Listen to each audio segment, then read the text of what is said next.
Alright, hey y'all. I'm excited about this because I'm going to be talking about Baudrillard's fourth book, The Mirror of Production, where he really digs his claws into Marx, but a little more specifically what people have done with Marx, which is much of a preamble or preface to the same kind of critique he levels against Foucault later in Forget Foucault. Now this book is funny for a number of reasons. First of all, the cover of the version I have is Marx, or a picture of Marx being crucified on a big cog, like it's something of like a factory type setting, I would assume, which I think is it's an appropriate cover for the project that Baudrillard undertakes here. Another thing that's funny about this, and this is revealed in the introduction by Mark Poster, is that as far as I know, this is the first instance that critics of Baudrillard have taken him to task for using quotes and stuff that they can't seem to find anywhere. They don't know where he gets them from. So when we get to those, I'll bring them up, and I've done my own research because it's one author specifically with one text. I haven't been able to find that stuff either, which is it affected Baudrillard, how people read him, how he was received in the critical intellectual spheres, as not being a serious thinker, as being someone that didn't, abide by the proper regulations of intellectual, whatever, the rules that guide it, the unwritten codes or whatever. But in this case, it is a fairly well-written code that you have to cite things properly in order to be considered legitimate.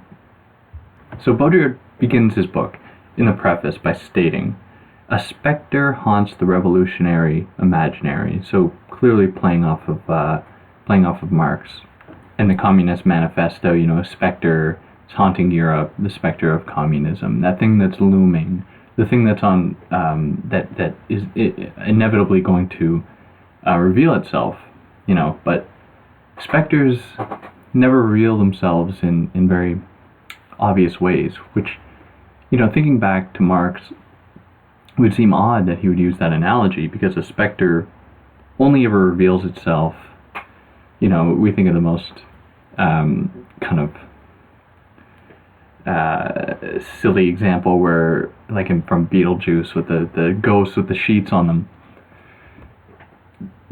The specter then is only constituted as a specter not by its physical embodiment of a certain space that that you can then see as being kind of taken off or mapped off due to the corporality of the specter, but by the specters being determined by the thing that covers it, the sheet in this instance, or the noises it makes, things that don't actually point to its being, with body, whatever that might mean. So in a sense, Marx was sort of predicting, communism, and even today, I think of like conferences, like Zizekian type conferences that, the hyper-realistic type, like communism exists in like certain spaces. You have to still abide by the certain like capitalist logic, because ultimately it's, something that can't be overthrown, if you will, something that can't totally be overhauled, so it has to exist only in these certain spheres. And I think that like the specter that makes noises in certain places or whatever, that only makes itself apparent at certain instances, so often at night, so often in the the Victorian mansion tormenting the nuclear family or whatever. But this specter for Baudrillard is not one of communism, but it's one of production, which is the basis for his whole argument, in that he doesn't feel that the revolutionary imagination as it has manifested itself in Marxism, critical theory more broadly, has not been able to capture the essence of a radical counter-discourse, hasn't been able to effectively grasp it. So he goes on to say that everywhere It, the revolutionary imaginary, the phantom of production, sustains an unbridled romanticism of productivity. The critical theory of the mode of production does not touch the principle of production. All the concepts it articulates describe only the dialectical and historical genealogy of the contents of production, leaving production as a form intact. So this is a difficult thing to swallow, even for myself.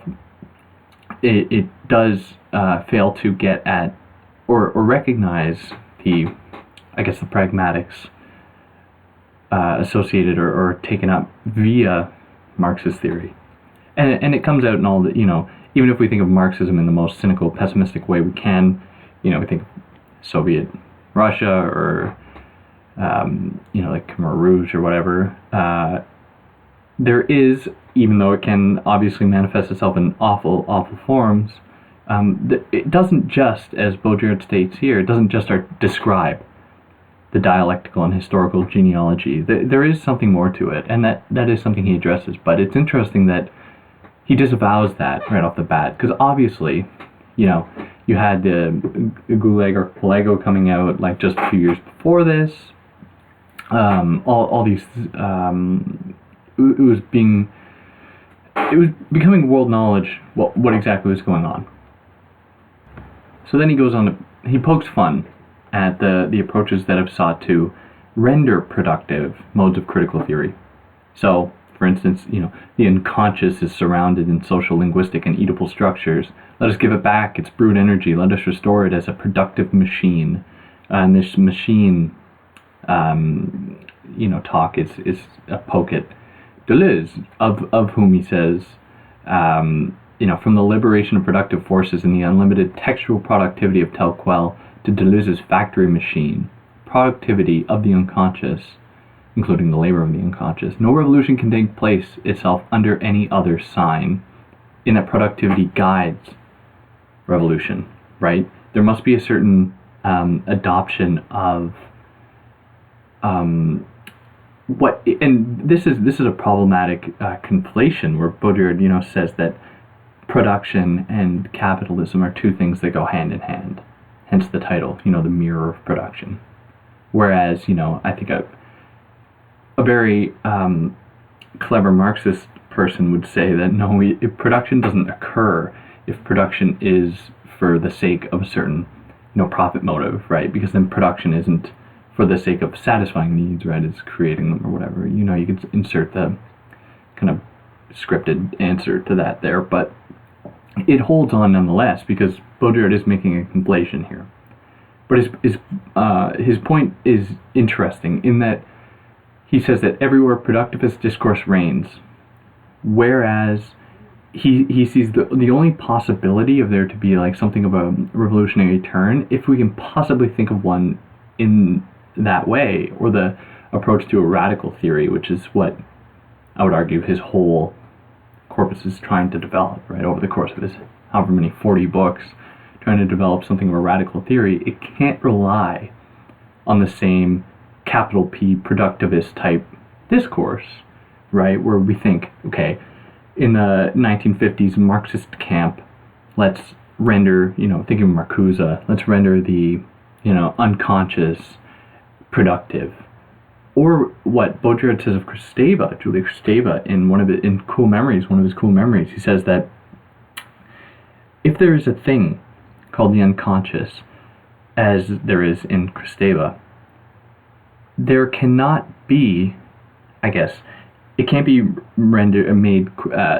be viewed as correlative to some kind of political force agenda aside, which in the case of Kristeva, which you can be argued with Marcuse, the unconscious is suspiciously left-wing, and of course we could problematize that a little bit, thinking of like how Thanatos plays a certain role, but there's something to be said about how an unconscious somehow embodies left-wing politics, at least what he says of Kristeva, when in fact if there is something that's like an unconscious, if such a thing does exist, it surely does not lend itself to some sort of political analysis. In fact, it's something that transcends that, it's something that precedes it, it's something that doesn't have it's not the embodied manifestation of some sort of political discourse. So he goes on to remind us still in the preface here, the similar project he conducted for a critique of the political economy of the sign, in that an evaluation of signs, the evaluation of signifiers, as opposed to thinking about things as having fundamental, universal kind of use value, is lost in Marxist thought. There's a startling absence of an analysis of signs of signification, right? But there is an exegetical quality to it.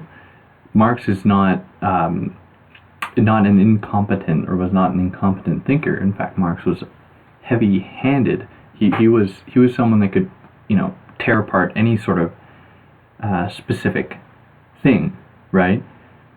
And in that way, it can be read that he did, in a sense, kind of commit himself to the realm of signs, because dealing with like textual type arrangements, how do you possibly, get to suggest there to be like a bare bones type, like real thing existing behind it?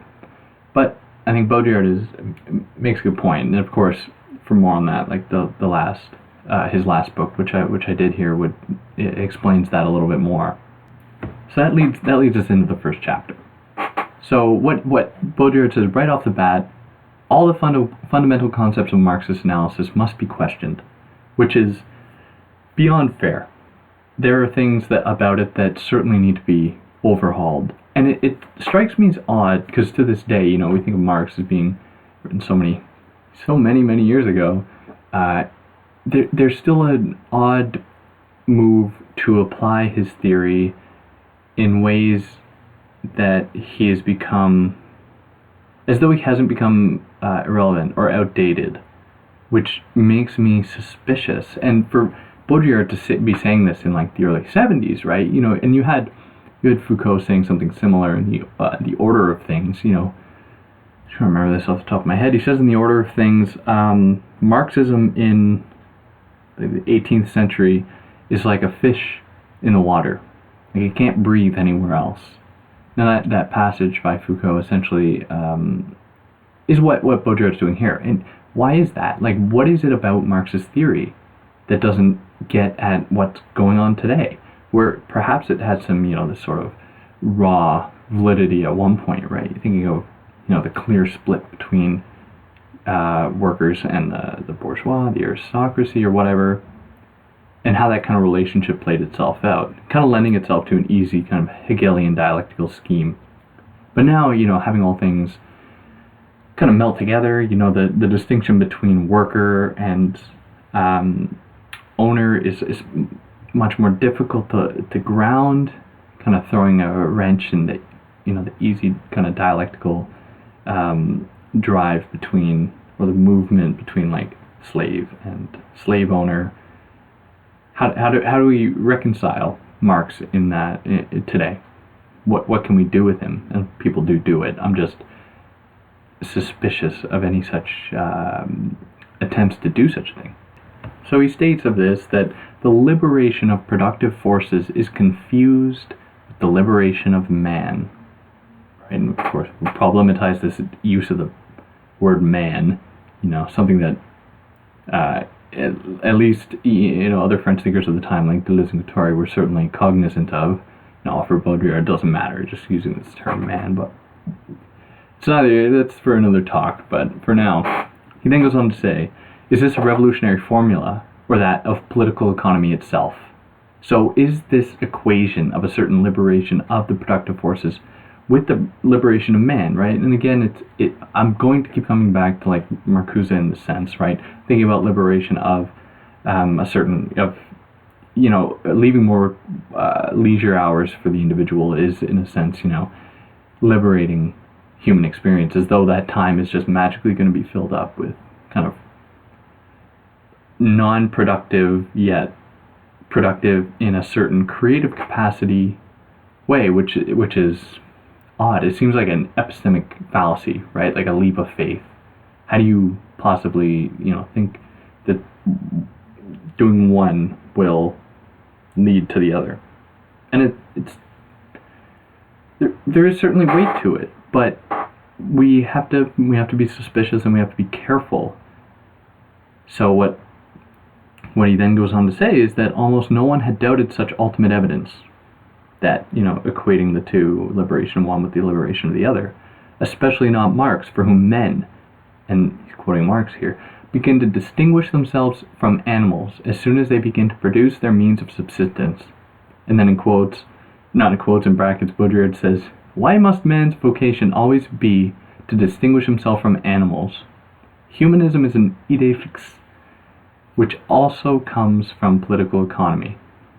In that, in Marx, what place do animals hold, right? As but then he says, of course, we don't really have time to talk about that now, which is fair, but animals don't fall under the same kind of criteria of labor. In fact, it's that lack of criteria, or lack of Dasein, if you will, that allows us to distinguish ourselves from them, in effect, giving ourselves an identity, right, as being separate from that, like the kind of Derridian type deferral, not I am what this is, I am what I am because I'm not what that is, or so on and so forth, the endless like trace or the sequence that goes on for infinity.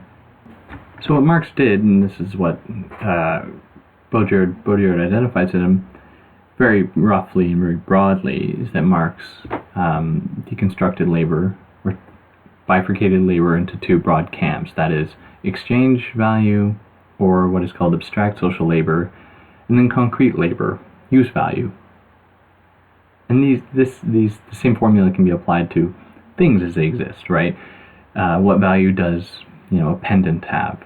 It would fall under the camp of exchange value, right? In Marxist type analysis, whereas a shovel, would have a certain use value, or a pick, a pickaxe, or whatever, in that it has a direct attachment to the earth, if you will, like Arendtian, like toiling with the earth. There's homo faber, man using his hands, the big man who works. This idea kind of associated with the romanticizing one's relationship with earth, with labor, with power, in a sense, which runs through Marx, and there's a commitment to a certain productivity there, right? Even in the critique of it, ironically enough. So this loss of, at least coming into this capitalist mode of production, or what capitalism sort of sequesters, is the relationship between use value and its being useful, if you will, or things existing, or there being that very clear split between one thing and another, from exchange value to use value. In Marx is saying the capitalist mode of production, like if we think of like owning a business, right? Accumulate a certain degree of capital, profits, or whatever, go back in a certain percentage of the profits, or whatever, how that's calculated in a certain instance, is put back into the system, back into the business, back into this or that, used to improve certain things or whatever. And it keeps going on, and this cycle continues until, like, we think of, to butcher it a little bit, think of like the Barthian Argonauts, like the boat or the ship or whatever. To what point does the original sort of use of those things that make up that business start becoming more and more abstract, in that there's no real connection to the things being produced, but there's just that unyielding attention to the accumulation of capital, right, to use Luxemburg's terminology, where there's things are only in the service of producing more capital, which in effect is recycled, at least a portion of it, back into the existence of the things that work to produce that capital, where it's not for the satisfaction of needs, but like this endless cycle, this perpetual cycle. So Marx identifying that happening in the capitalist mode of production, for Baudrillard, at least his romanticism of there being this kind of inherent use value that exists in the world. For Baudrillard, that what it does is it retains something, this is his words, retains something of the apparent movement of political economy the concrete positivity of use value, a kind of concrete antecedent within the structure of political economy, where we can, it's ironic, but in a sense, the secret logic to capitalism is that belief in the satisfaction of needs. So in a sense, Baudrillard is being kind of Hegelian about it. Like he doesn't want to undermine capitalism as having like no logic, right? Or those people caught under it having no systematic logic to it, or simply like this schizo type, that extremely problematic Deleuzian term, not being just being like an incoherent type mass, like this blob or this kind of free floating thing, right? So in that way, Baudrillard wants to think about there being like, people actually having needs satisfied through exchange value, right? It's not just use value that satisfies needs. Like, it's important to think about how people like live, how people experience their lives, not just in relation to the land, or they're like putting food from the earth into their mouths, right? To keep themselves alive, but how much more there is to the world. And how Marx, at least for Baudrillard, when Marx maintains that there is, a real form of use value, it's like taking capitalism to the nth power, right? Completing capitalism's project. At least that's in a sense what Baudrillard is trying to say here. So by relying in a sense on this mode of production, or on this transcendental sort of use value paradigm, Baudrillard says of Marx in this sentence, failing to conceive of a mode of social wealth other than that founded on labor and production, Marxism no longer furnishes in the long run a real alternative to capitalism. Sort of passive sentence. It's kind of annoying to read, but the point is that to what extent, or Baudrillard's trying to say, to what extent does Marx rely on some underlying themes or ideas apparent in capitalism in order to push his own analysis, in order to develop his own theory? And in that sense, to what extent does it just mirror it? Does it just replicate it? So what is oppressive, at least for Baudrillard here, is that under political economy, right, under the capitalist mode of production, which should be something I should have clarified earlier, is not something he celebrates. He is not at all in favor of capitalist expansion. And this, I will digress momentarily. There are people who read in Baudrillard a sort of accelerationist type politics, which would be one of the most incorrect things I've ever heard. Not to say that you can't dig out certain passages that would advocate for a coming to an end. But I think Baudrillard is very conservative. There's no denying this. Baudrillard doesn't have, he's not interested in accommodating a sort of left-wing political framework.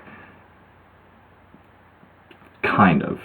He does, he's very critical of, at the time of Le Pen. He does have many writings on politics, the political stuff going on at the time, and he is by no means someone who falls under the camp of the right or the camp of the left per se. He was the thinker of radical theories that don't align with political thought, which is fair, but in that way he saw that the only real end to like this sort of system, it doesn't come out in the form of Marxism or any sort of critical theory, but is through an implosion, in a sense, or a total destruction of the system, which isn't something he necessarily called for per se, but it's something that he said is kind of the only way we'll get out of it, right? And that shouldn't undermine like current political efforts, because he has these odd moments when he says something like graffiti is a mode of resistance, right? Or art more generally can occupy that or perform that function. or he says of Hendrix, like Hendrix's version of the Star-Spangled Banner. It's one of those kind of resistive practices, which isn't to say that these things don't exist, right? What ends they serve, like perhaps Baudrillard just wants us, and we could read a method take his methodology from here and say, like, okay, in my sort of resistive practices or whatever I'd conceive to be, if I conceive them to be as such, to what extent do they work within the system itself, and to what extent do they actually resist it and not just kind of duplicate that which I'm trying to criticize. So to return, thinking about social labor, or not social labor, thinking of political economy, he says that, and Marx's kind of attribution of a certain value to use value, he says that the system of political economy does not produce only the individual as labor power that is sold and exchanged. It produces the very conception of labor power as the fundamental human potential, or as being that thing that, with enough of it. And, of course, how Marx was taken up in the 50s, right? It's like, you can't abolish labor power completely, but it's about labor power being its most productive, maximizing output, minimizing input, if you will, reducing the working hours and all this, which is just it's just, to me, just how do we maximize or potentiate human ability. Like, it sounds a lot like, small business type, small, medium, large business, all business type rhetoric. Like, just simply a pure mirror of that. How do you possibly, suggest such a thing? Suggest, supporting a certain degree of, if you adopt like a Marxist method, saying like we're going to reduce the labor hours and people are going to work only the right amount that we need in order to satisfy all the basic needs and some, because basic needs suck, right? Basic needs is just like what the stuff that people spend. You spend most of your day starving. Not to say that that is what necessarily occurred, or is occurring today in countries that identify as Marxist. But thinking about Marx in these terms, it's difficult to kind of ascertain a universal basic needs or basic requirements. What do those look like? People don't have one set of needs, especially if we take Baudrillard seriously and thinking about exchange value, thinking about things not just in their use value as being things that are fundamentally meaningful to people, and this is a scary word for some Marxist thinkers, but thinking of culture, thinking of difference, people can't be kind of put under the same rubric, can't be put under the same, can't be quantified in that way. So it is in this way. And then what Baudrillard says is that Marxism assists the cunning of capital. It convinces men that they are alienated by the sale of their labor power, thus censoring the much more radical hypothesis that they might be alienated as labor power, as the inalienable power of creating value by their labor, right? And that's only duplicated in Marx, right? Thinking about what I just said about there being the right amount of labor, there being the correct way to conduct labor, not actually critiquing labor or challenging it per se, but just making it better, making labor more productive in a sense, making labor serve more of the interest of labor itself. So it is in this sense that needs and labor work hand in hand, where they affirm one another, where labor, having become so ingrained in our very logic and having become indicative, if we accept Baudrillard's hypothesis of, labor's antithesis, i.e. Marxism or communism, then it is our ontology, if you will. It is that thing that guides us, that gives us, that essentially creates our characters. So how do needs then sprout out up differently from that, right? And this is Marx's project as well, thinking of like the superstructure and base. Like, the economic system on which the superstructure lies defines superstructure. It sends its tentacles up through it, essentially, determining what is going to go on there, how people are going to engage with one another, how people are going to exist, how people are going to live, so on and so forth. But for Baudrillard, that doesn't go away with communism, doesn't go away with a system that relies so heavily on there being a proper use to production or value. So labor in conducting or determining how humans exist, how they experience the world, of this Baudrillard says that labor alone founds the world as objective and man as historical, especially if we accept the dialectical kind of movement throughout across history, right, arriving at this point, which are terms that are very pernicious, right, in Baudrillard's work. Thinking of history or objectivity are things that are characteristically absurd, right? History is something for Baudrillard that has always been a simulation, right? History, and he says that one of his later texts, the specific one eludes me, but he says that history is granted only to a certain group of people, right? European, Western type people who have this sort of, that fetishize history, that fetishize there being a before, now, and afterwards, the sort of progression, this teleological movement that is only affirmed when Marxism claims, locates this a fundamental use value, or affirms this kind of objectivity of the world, which is, highly Eurocentric. And Baudrillard will come to do this, but thinking about things in epistemologically different terms. How do things change across cultural boundaries, social, political boundaries? How do we view the world differently depending on where we are? Where we can't just simply say, under this banner of scientific socialism, this Luxemburgian and Marxian type rhetoric, there being like the objective world. This objective world can be manipulated in a certain way, right? We can extract the exact number of resources from it, and so on and so forth. That for Baudrillard just, reaffirms the notion of there being this kind of individual human being that is different from others, from other species in the world, that has this sort of connection to the world that renders them transcended, that shows that they can be other than those things that just occupy the world.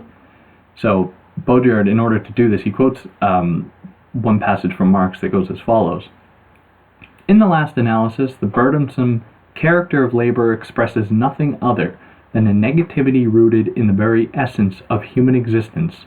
Man can achieve his own self only by passing through otherness, by passing through externalization and alienation," of which Baudrillard says that this passage, it shows how the Marxist dialectic, in his words, can lead to the purest Christian ethic, or an idea that I this is kind of my own research, is thinking about how Marx, at least how it's taken up in post-human strands and the kind of Deleuzian type camps, not necessarily Deleuze-Guattari themselves, but how they're taken up. How Marx it reaffirms capital's global reach, right, by saying that there is a fundamental human set of human needs that can be satisfied, and how if you're not with us, you're against us type logic that is there, and we will get more into that as we go along here. So even that thing that stands opposed to labor, and this is where Baudrillard brings up Marcuse specifically, where he says of Marcuse, who returns to the less puritanical, in brackets, less Hegelian conceptions, which, however, are totally philosophical, in brackets, Schiller's aesthetic philosophy, Marcuse, who says that play and display, as principles of civilization, imply not the transformation of labor, but its complete subordination to the freely evolving potentialities of man and nature. So Baudrillard responds to that in in an interesting way. He says, this realm beyond political economy called play, or that thing that stands outside of political economy, that sort of resistive, naturally resistive kind of potential, however it might look, right? Whatever play is for one person, doesn't occupy that same kind of place. But he says that this realm beyond political economy called play, non-work, or non-alienated labor, is defined as the reign of a finality without end. In this sense, it is and remains an aesthetic, in the extremely Kantian sense, with all the bourgeois ideological connotations which that implies. So although Marx's thought settled accounts with bourgeois morality, it remains defenseless before its aesthetic, without ambiguity, is more subtle, but whose complicity with the general system of political economy is just as profound. So in a sense, Marx, at least how it's taken up Marcuse, maintains there to be this sort of distinction, right? Kind of romanticizing this notion of play, where either Marx is, enmeshed in those, this is Baudrillard here, in those concrete finalities of use value, or those endless ideal and transcendent finalities. He's caught in either or. He belongs to one camp, or maybe not either or, but at least establishing there to be those two camps. And with this, we just end up, we remain within the kind of bourgeois problem of freedom of, recreation of play, or in Baudrillard's words, the double ideological expression which has been the institution of a reality principle, that is repression and sublimation, or the principle of labor, and its formal overcoming in an ideal transcendence, or play, or non-work, or whatever. So work and non-work here is a revolutionary theme, just by being not work, which, if we maintain this sort of, bi-univocal type split, where one determines the other, just engaging with one does not destabilize the other. In fact, it affirms it. By being in one camp, you're saying that, okay, I am in this camp that stands opposed to that, and the only reason this camp has validity as this camp, or of this side, is precisely because it is not that other thing that must be there in order to maintain, in order to, mirror, if you will, that initial camp, or whatever camp you happen to be in. So in a sense, Marx failed to see a whole slew of other things going on. To just name a few that Baudrillard brings up, he says there was discharge, waste, sacrifice. Sacrifice is a big one, and that's something we'll come back to in his symbolic exchange and death, what role sacrifice plays in political economy, or in economy generally, if I can, subsume cultures that engage in explicit forms of sacrifice. And I say that in quotes because I it's not like every culture has ever engaged in sacrifice in the same ways, but how that serves as sort of, in quotes, economic type function, when it's just, something that happens there, and economy is really just an esoteric term that is not as universal as we might think. But again, I digress. We have sacrifice, we have prodigality, play, and symbolism. These are all terms that eluded Marx. So social wealth for Marx always has to do with material, right? That's the dialectical materialism, things that exist in the world, like the table, like the chair, whatever, and what role they serve, kind of leaving behind those other factors that determine people's existence, that give people meaning, so on and so forth.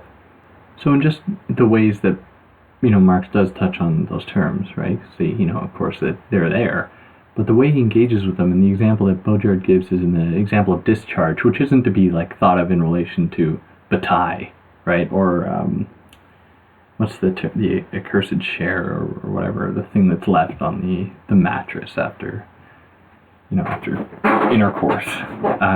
But discharge for Marx, at least according to Baudrillard, is still an economic, productive, finalized discharge, precisely because in its mating with the other, it begets a productive force called the earth, or matter. It reaffirms that there being such a thing that can be seen as such.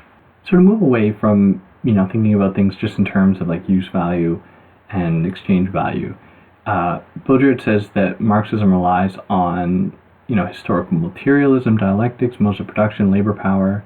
And he says through these concepts, Marxist theory has sought to shatter the abstract universality of the concepts of bourgeois thought. That is, nature and progress, man and reason, formal logic, work exchange, kind of the project of like the humanities or whatever, kind of tearing apart these traditional splits. Yet, for Baudrillard, Marxism in turn universalizes them with a critical imperialism as ferocious as the others, right? And I was getting at this with this, how Marxism does rely on a sort of universalization, right? And that isn't just in the service of basic human needs, but it extends into those, what I will reluctantly call kind of the higher faculties, in quotes, thinking about, art, literature, science, reason, whatever, all these things that permeate through Marxist thought. And we're going to get into this more, but Marx is thinking about like pre-industrial people. What do they look like? What do other cultures look like to Marx? And so in Marx, history is, for what Baudrillard sees in it, it's trans-historical.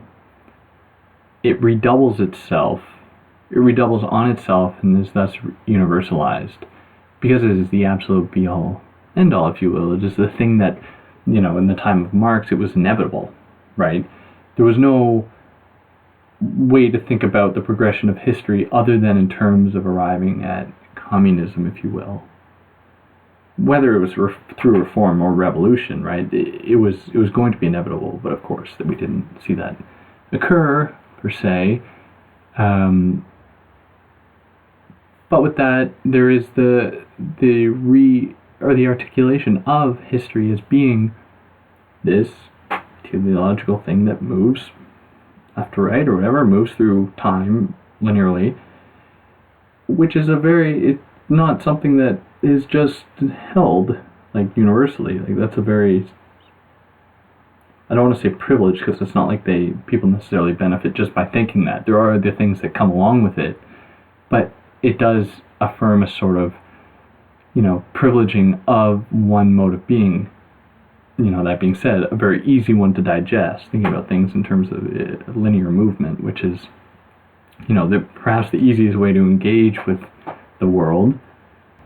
So in doing so, they set themselves up in expressing, in quotes, an objective reality. They become signs, for Baudrillard, signifiers of a real signified, or the missionaries of materialism, dialectical materialism. And he goes on to say, and though at the best of times these concepts have been practiced as concepts without taking themselves for reality, they have nonetheless subsequently fallen into the imaginary of the sign, or the sphere of truth. They are no longer in the sphere of interpretation, but enter that of repressive simulation, which is an extremely important point. And I say this often, but it's one that we'll get to in his later texts. But to kind of preface what I'll eventually do, simulation is not the opposite of reality. Simulation is what can often feed into reality.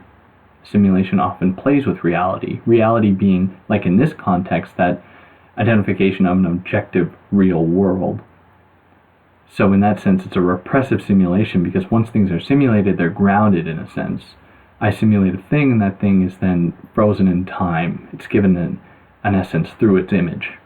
Its image then comes to replace the thing itself, which is always, for Baudrillard, susceptible to change across, boundaries, across time. As time moves left, right, up, and down, however which way it moves, it will be susceptible to change. Whereas in simulation, things are, or in repressive simulation, because I shouldn't say that there's just one brand of simulation. In repressive simulation, things are given that essence. So he then says that the scientific and universalist discourse, in brackets code. So here's probably one of the closest things to a definition of the term code we get in Baudrillard. Scientific and universalist discourse. That's the code, the thing he's trying to smash, right? So this immediately becomes imperialistic, in that if you don't abide by it, like you are then seen as being, you don't belong to the proper scheme or whatever. Then says that all possible societies are called on to respond. That is, consult Marxist thought to see if societies, in quotes, without history, are something other than, in quotes, pre-historical other than a chrysalis or larva. Or how do you fare? Like, what kind of use do you have if you don't fall under the banner of this sort of system in ways that we might traditionally understand it? Whereas for Baudrillard, there is neither a mode of production nor production in primitive societies. There is no dialectical and no unconscious in primitive societies. These concepts analyze only our own societies, which are ruled by political economy. So in a sense, we can apply these sort of methods we've developed and apply them to ourselves, right? Because we are guided by these frameworks. But it's as soon as we think that, it's universal, it can be applied to anyone, and the same applies like psychoanalysis. Like, how does psychoanalysis work across boundaries? And the fact that Baudrillard does this kind of project, in this section, it's just titled like epistemology. This is the thing that Deleuze and Guattari are kind of resistant of in Anti-Oedipus. They say like, it'd be almost all too easy to apply some epistemological analytic to try and like destabilize this kind of Oedipal fantasy, right? Because it would be, and there's nothing wrong with doing it. Like, it absolutely gets the point across, and it's something that Baudrillard takes up here. So then Baudrillard, because you don't want to just be the person that critiques everything, Baudrillard proposes that in view of Marx's theory of use value or exchange value, we need to start to think about things in terms of a symbolic exchange, which we can criticize the hell out of, because on one end you have Baudrillard saying that Marx is just mobilizing or rendering productive those elements that are viewed as being, non-productive under capitalism. But then here we have Baudrillard using this thing called symbolic exchange that has some odd affinity with, like, in quotes, his terms, like, primitive people, which is very problematic. And it's not something we can forgive him for, but alas, we're left with this term to deal with it. And it's something he did. Only later on in like 87, he says that, yeah, I'm sorry I did that. That was not a good move. But he says that we must propose something radically different. And for him, that is symbolic exchange, or what that might look like. So Baudrillard takes this point to end off his chapter here, coming around full circle, where he says that this, just as Marx thought it necessary to clear the path to the critique of political economy with a critique of the philosophy of the law, the preliminary to this radical change of terrain, that is, the one to symbolic exchange, is the critique of the metaphysic of the signifier and the code in all its current ideological extent. And he says, for lack of a better term, we call this the critique of the political economy of the sign.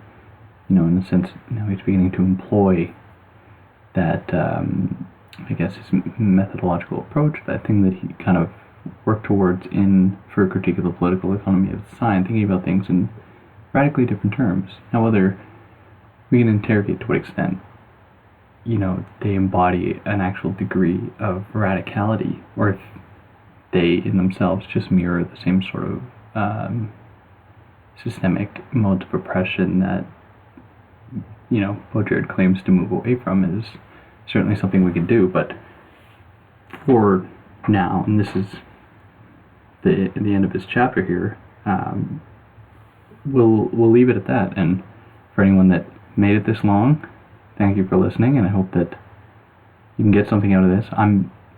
I really enjoy this text, and I've only gotten through it once before. Now this is only the second time I've revisited it, but it's something it's not an easy text. It's certainly difficult to get at the nuances of Baudrillard's critique of Marx, because they are complicated, and I my own relationship with Marx isn't as strong as it could be. So I try to, coming at this, I try to be a little bit careful because, I don't want to take Marx out of context, and I don't believe that Baudrillard does here. But there are certainly things to be said about the points that Baudrillard may miss.